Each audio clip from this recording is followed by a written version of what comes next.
نحمده ونسلم علی رسوله الکریم اما بعد فاعوذ باللہ من الشیطان الرجیم بسم اللہ الرحمن الرحیم وآتوا حقہ یوم حصادہ آمنت باللہ صدق اللہ العظیم وصدق رسولہ النبی الکریم الامین ان اللہ وملائکتہ یصلون علی النبی یا ایھا الذین آمنوا صلوا علیہ وسلموا تسلیما الصلاۃ والسلام علیک یا سیدی یا رسول اللہ وعلی آلک واصحابک یا سیدی یا حبیب اللہ۔ اللہ تعالی وحدہ لا شریک کی حمد و ثنا آقا دو جہان نبی کریم رؤوف الرحیم علیہ الصلوۃ والسلام کی بارگاہ عالیہ میں درود و سلام کا نذرانہ عقیدت پیش کرنے کے بعد آج کی اس مختصر سی نشست میں انشاءاللہ تعالی عشر کے متعلق کچھ گفتگو کرنا چاہتا ہوں۔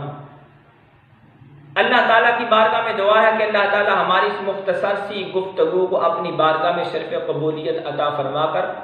ہمارے لیے ذریعہ نجات بنائے۔ تو سامعین کرام، قرآن پاک کی آیت کا جو حصہ آپ کے سامنے تلاوت کیا، جس میں اللہ تعالیٰ نے ارشاد فرمایا وَآتُوا حَقَّهُ يَوْمَ حَصَادِهِ، کہ اس کی کٹائی کے دن اس کا حق ادا کرو،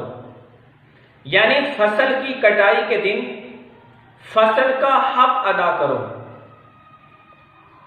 تو اب سوال یہ ہے کہ وہ حق ہے کیا؟ یعنی جس حق کو ادا کرنے کا حکم دیا جا رہا ہے وہ حق کیا ہے؟ وہ حق اس فصل سے عشر ادا کرنا ہے،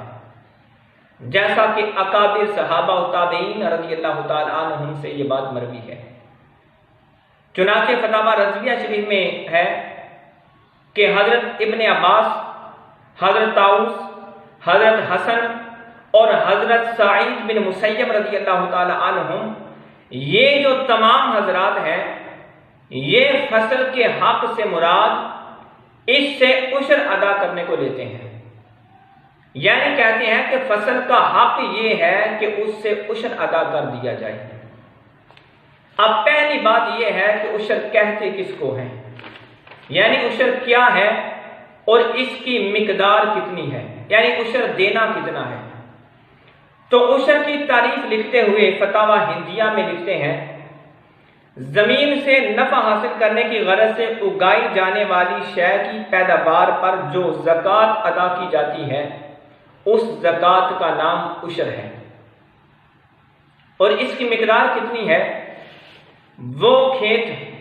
اور وہ فصل جو بارش، نہر اور نالے کے پانی سے قیمت ادا کیے بغیر سیراب کی جاتی ہو، اس میں عشر کا 10واں حصہ،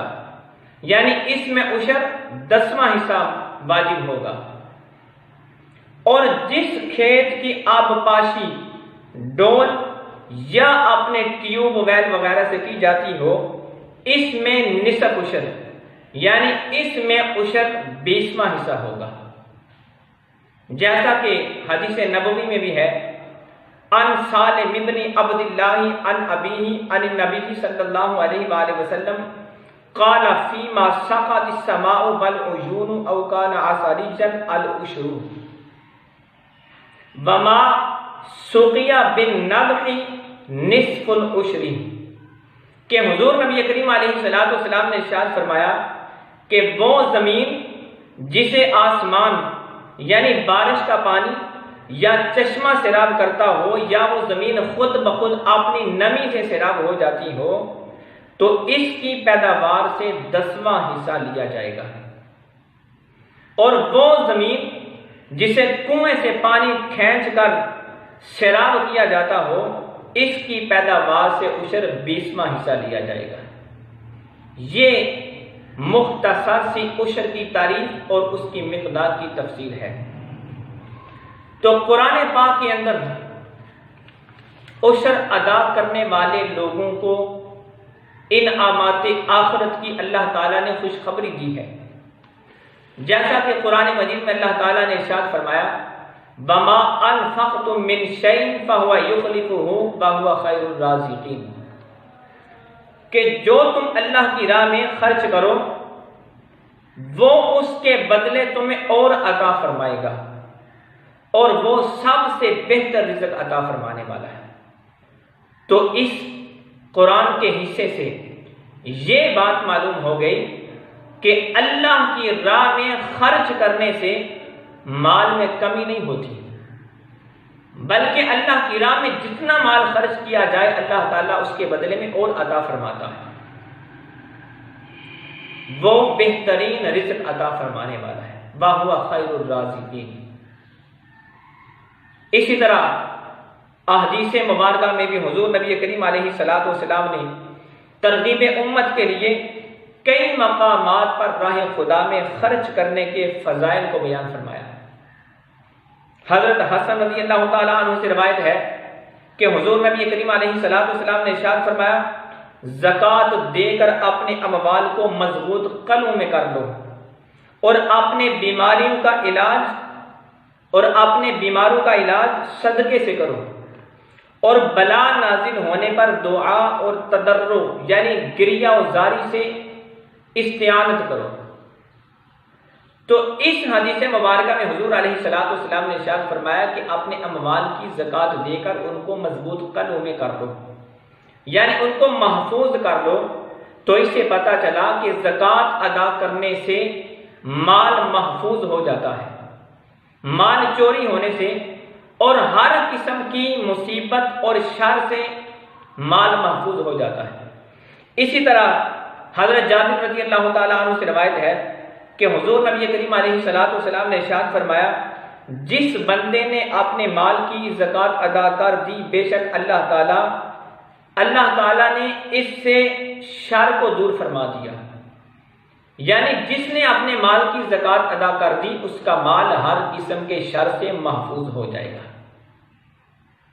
تو یہ تھے جو عشر ادا کرنے والے لوگ ہیں، جو اللہ کی راہ میں خرچ کرنے والے ہیں، ان کو انعامات آخرت کی خوشخبریاں، اور جس طرح ان کے لیے قرآن و حدیث میں خوشخبریاں آتی ہیں، اسی طرح وہ لوگ جو عشر ادا نہیں کرتے، زکوٰۃ ادا نہیں کرتے، اللہ کی راہ میں خرچ نہیں کرتے، ان کے لیے قرآن و حدیث میں سخت سے سخت وعیدیں بیان کی گئی ہیں۔ جیسا کہ قرآن مجید میں اللہ تعالیٰ نے ارشاد فرمایا، وَلَا يَحْسَبَنَّ الَّذِينَ يَبْخَلُونَ بِمَا آتَاهُمُ اللَّهُ مِنْ فَضْلِهِ هُوَ خَيْرًا لَّهُمْ بَلْ هُوَ شَرٌّ لَّهُمْ سَيُطَوَّقُونَ مَا بَخِلُوا بِهِ يَوْمَ الْقِيَامَةِ۔ اللہ تعالیٰ نے ارشاد فرمایا، اور جو بخل کرتے ہیں اس چیز میں جو اللہ تعالیٰ نے انہیں اپنے فضل سے عطا فرمائی، یہ لوگ اس چیز میں بخل کرنے کو ہرگز اچھا نہ سمجھے، بلکہ یہ ان کے لیے برا ہے۔ ان قریب وہ چیز جس میں یہ بخل کرتے ہیں وہ مال ان قریب قیامت کے دن ان کے گلوں کا توق ہوگا، یعنی اس مال کو ان کے گلوں میں توق بنا کر ڈال دیا جائے گا۔ حضرت ابو ہریرہ رضی اللہ تعالی عنہ سے روایت ہے کہ حضور نبی کریم علیہ الصلوۃ والسلام نے ارشاد فرمایا، جس کو اللہ تعالیٰ نے مال دیا اور اس نے اس مال کی زکوٰۃ ادا نہ کی، قیامت کے دن وہ مال ایک بہت بڑے گنجے سانپ کی شکل میں آئے گا، اس کو یہ شکل دے دی جائے گی اس مال کو جس کے سر پر 2 نشان ہوں گے۔ وہ سانپ جو بہت بڑا ہوگا اس کے گلے میں توق بنا کر اس کے گلے میں ڈال دیا جائے گا۔ وہ سانپ اس کی باچھیں پکڑ کر کہے گا کہ اے انسان، میں تیرا مال ہوں، میں تیرا خزانہ ہوں جس کی تو زکوٰۃ ادا نہیں کرتا تھا دنیا کے اندر۔ اسی طرح اور بے شمار حدیث مبارکہ میں زکوٰۃ ادا نہ کرنے والوں کے لیے وعیدیں بیان فرمائی گئی ہیں۔ آخری بات عرض کرنا چاہتا ہوں، نزہۃ المجالس کے اندر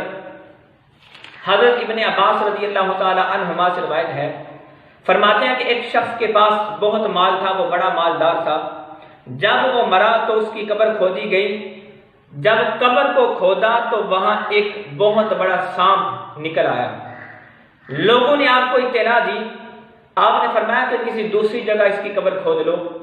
جب دوسری جگہ اس کی قبر کو کھودا تو وہاں بھی سانپ نکل آیا۔ الغرض 7 جگہوں پر اس کی قبر کو کھودا گیا،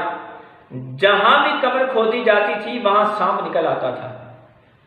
تو اس میت کے ورثاء سے پوچھا گیا کہ کیا وجہ ہے؟ انہوں نے بتایا کہ یہ شخص اپنی زندگی میں مال کی زکوٰۃ ادا نہیں کرتا تھا، تو زکوٰۃ ادا نہ کرنے کا عذاب اتنا کہ قبر کے اندر سانپ نکل آئے۔ بلا آخر اس میت کو اس سانپ کے ساتھ ہی قبر میں دفن کر دیا گیا۔ تو سامعین، اپنے اموال کی زکوٰۃ کو ضرور نکالا کریں، عشر ضرور دیا کریں، اس لیے کہ جن لوگوں کو اللہ نے مال دیا ہے ان کے اموال میں دوسرے غرباء فقراء کا حق ہے۔ اگر وہ زکوٰۃ ادا نہیں کرتے، عشر نہیں دیتے، تو گویا وہ ان فقراء اور غرباء کا حق کھا رہے ہیں۔ جو زکوٰۃ ادا نہیں کرتے وہ اللہ کے حکم کی نافرمانی کر رہے ہیں، تو اس لیے اللہ کے حکم کی تعمیل کرتے ہوئے اپنے اموال کی زکوٰۃ ادا کرو، اپنی فصل سے عشر نکالو، تاکہ یہ مال جب زکوٰۃ نکال لی جائے تو یہ مال پاک اور صاف ہو جائے گا۔ اس مال میں اللہ تعالیٰ برکت نازل فرما دے گا۔ ایک حدیث میں حضور نبی کریم علیہ السلام نے ارشاد فرمایا، جس کا مفہوم یہ ہے کہ جو قوم اپنے اموال کی زکوٰۃ ادا نہ کرے اس قوم کو قحط میں مبتلا کر دیا جاتا ہے۔ تو آپ خود اندازہ کریں کہ جب ہم اپنے اموال کی زکوٰۃ نہیں ادا کریں گے تو پھر ہمارے رزق کے اندر برکت کیسے آئے گی؟ جب ہم اپنی فصل سے عشر نہیں دیں گے تو پھر ہماری فصل میں جو ہماری گندم ہوگی، جو بھی پیداوار ہوگی، اس میں برکت کیسے آئے گی؟ جب ہم کسی دوسرے لوگوں کا حق کھا رہے ہوں گے، ہم ان کو ان کا حق نہیں دیں گے، تو پھر ہمارے رزق کے اندر برکت اٹھ جائے گی، ہمارے رزق سے برکت ختم ہو جائے گی۔ تو سامعین کرام، آپ ضرور بالضرور اپنے اموال کی زکوٰۃ بھی ادا کریں، اپنی فصل سے عشر بھی ادا کریں، پھر دیکھنا کہ انہی اموال کے اندر اللہ تعالیٰ کتنی برکتیں نازل فرما دے گا، اور آپ کی فصل کس طرح وسیع اور برکت والی ہو جائے گی۔ اللہ تعالیٰ کی بارگاہ میں دعا ہے کہ اللہ تعالیٰ ہمیں اس کی راہ میں خرچ کرنے اور اپنے اموال کی زکوٰۃ ادا کرنے اور عشر کو ادا کرنے کی توفیق عطا فرمائے۔ وما علیہ الا البلاغ المبین۔